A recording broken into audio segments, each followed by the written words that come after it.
Hey there guys, welcome back to another awesome video. We have another top 10 video, and today's top 10 video is we've done the top 10 rides at the Magic Kingdom.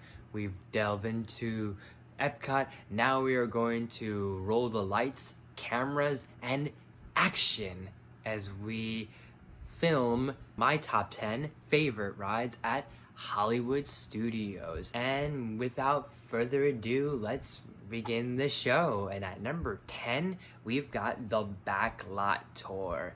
Technically, I haven't ridden this before, and I've never ridden this ever. The idea of seeing the disaster movies and how special effects used to be done behind the scenes and all that practicality is just so cool, and how they really managed to make it feel like a disaster, and the waterfall and the fire going off is so real, and it feels very similar, almost the equivalent to like how Universal had their little tour or their little Jaws ride with the practical effects. So much just old style technology they use. It's so cool. It was just something you had to be there for, and I wish I had experienced it, but I heard great things of it. At number 9 is the Indiana Jones Stunt Show. Another thing that's been around since the beginning of MGM/Hollywood Studios, and I'm glad it still exists, because I feel like Disney would try and get rid of something like that, but I'm glad they keep stunt shows. I'm glad that's the only living stunt show right now, and especially that it is, of course, like it is attached to AIP, Indiana Jones, but to have the idea of, again, like how the movie action, how the movie magic is made with stunt doubles and all these pratfalls and these special effects. It's just so fascinating, and it's a really great behind the scenes of the Raiders of the Lost Ark. At number 8 is Tower of Terror. This is gonna be crazy, but I've never ridden this ride either.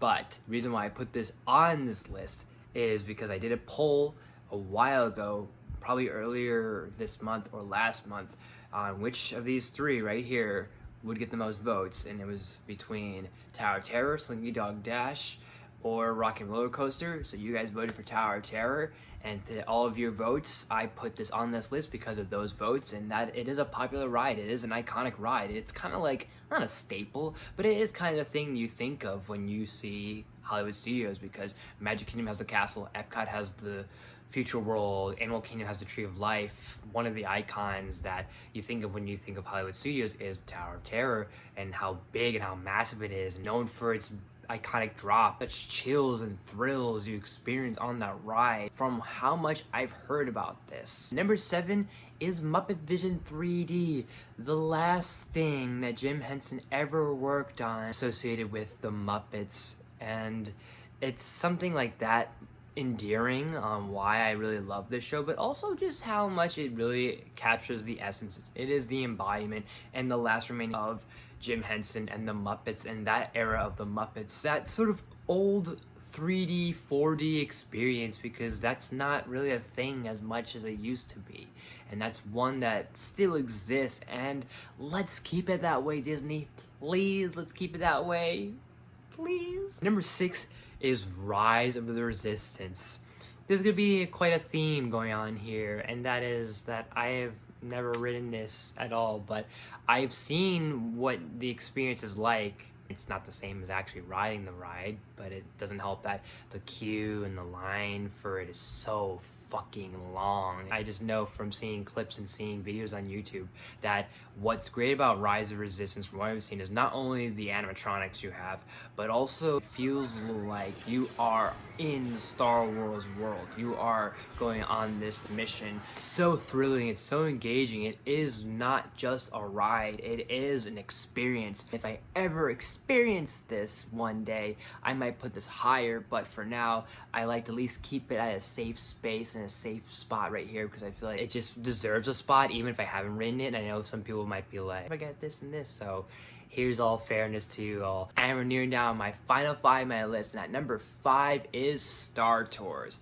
This one I have definitely been on, and I love it to death, and I love each iteration, from the era of Captain Rex to the era of this new adventure, the adventure continues, whatever it's called. I just love the idea. You're traveling from planet to planet, you're experiencing the different Star Wars worlds and the Star Wars galaxies and all these different planets and interacting with different characters and being immersed in that experience, like touching the iceberg of that feeling. And to kind of put it in easier terms, this ride walks so Rise of the Resistance can run. Number 4 is Toy Story Mania. I love Buzz Lightyear's Space Ranger spin, but there is something more fun and more entertaining and more lively about Toy Story Mania. Maybe it is the 3D effect. It's just fun. It's a lot more energetic. It's got a great ride vehicle and gimmick. It is one that is very used very often, but is still one that works very well, and it's just freaking fun. Number 3 is Lights, Motors, Action. A ride that not a lot of you probably remember, but it was a stunt show. It was one out of the 2 stunt shows we had / have in Hollywood studios' golden era or golden age. It wasn't based on anything IP related. It was an original idea of just showing how stunts were made. It almost had like its own original story with a spy. That spy protagonist had a red car and they were all being chased by these black cars. There was explosions and people on fire and jet skis. It was intense. It was engaging. It was fun. It was thrilling. It was everything that you could want in a stunt show and more. And I wish they kind of kept it. I know that they substituted it for Galaxy's Edge and for everything else that has been replaced and has been basically overhauled. But it's one of those gems that if it was still around, I would have kept it for so many reasons, just to kind of give people the idea that this is how movies are made. This is how the magic happens. I know technology is different now, but just to feel like, wow, this is what a movie and how it gets made and how it gets shot is so cool. So cool. Number 2 is the Great Movie Ride. Another old vintage attraction that has been replaced with something else. And don't get me wrong, Mickey's Runaway Railroad is very cute. It is fun. I do like it. And I do kind of enjoy it a lot more now that I've actually experienced it.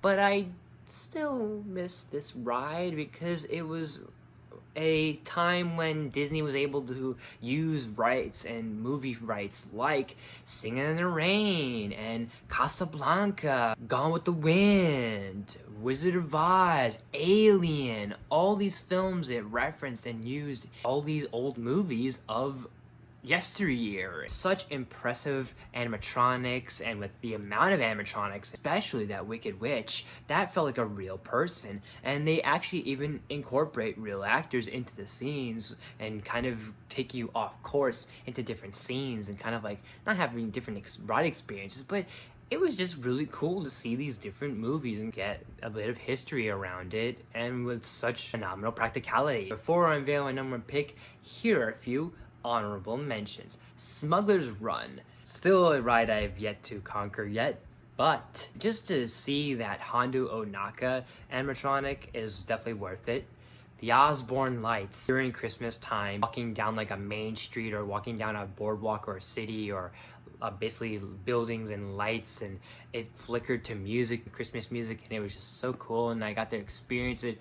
And I remember I got to experience it the year before it made its final debut, or I want to say it was the year that it was going to make its final debut. Nonetheless, it was just such a thing to witness, and it was so magical. Disney's Movie Magic, a nighttime show that is featured up on the Chinese theater, showing projector technology and showing projectors of all sorts of movies throughout the years, from Mary Poppins to Indiana Jones to other films like The Rocketeer, and even newer ones like Guardians of the Galaxy and Star Wars, and so much like film history wrapped into one big capsule. And now my number 1 pick of my top 10 favorite Hollywood Studios rides is, drumroll please, Fantasmic. Technically this is an attraction, but this is a nighttime show, and I know that, hey, am I excluding the other nighttime shows, say Epcot or Animal Kingdom or Magic Kingdom? There's too many to count, and I feel like they would need their own video or ranking list or something like that, but I couldn't help but leave this one out because this is just so perfect and so magical. Such a magical show with your host, Mickey Mouse, as we are guided into his imagination. But beware, nothing is more powerful than the imagination. It's one of those things that's like not a big celebration, but it's in a strange way. You have all the Disney characters throughout history, from Disney classic heroes to Disney's iconic villains, all kind of rolled up together in Mickey's dream, nightmare, imagination, and letting it kind of let loose and run wild with all sorts of puppeteering, all sorts of colors and music and water effects and projectors and all sorts of magic that it's so perfect.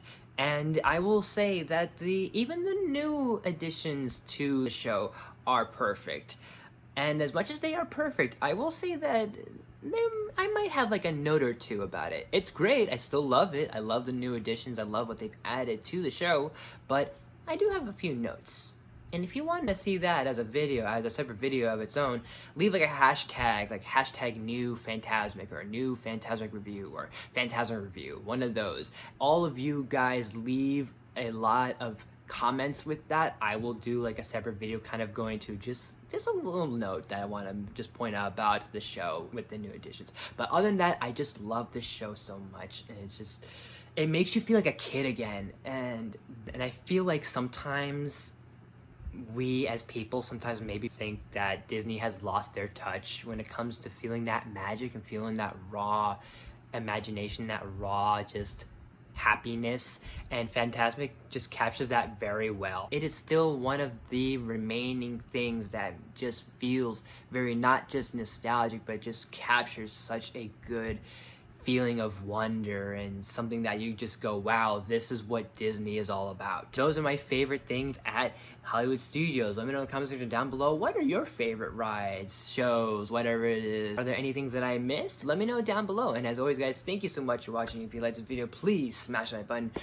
you're new to my channel, please subscribe to watch videos every day, if not every week. Make sure you ring that bell to new videos every week. Share the video with your friends, all the good stuff, and more. Leave suggestions down in the comments. You name it, I'll look to do it as best as possible. Probably like next month, or maybe not next month. Well, next month will be my October Halloween-a-thon marathon. I'm pretty sure my 5th annual Halloween year marathon, whatever it is. But after that, maybe either in November or sometime into next year, so 2025, I will do my top 10 rides for Animal Kingdom. All I know is that I have reviews that I'll have for November and things planned for that, but I'll also have for October Halloween reviews and horror reviews and all that good stuff and Halloween specials, and then whatever's remaining of this month will be this and probably another video as well, so look out for those and make sure to check out my last vacation vlog that we did. So thank you guys so much for watching, and I'll see you next time.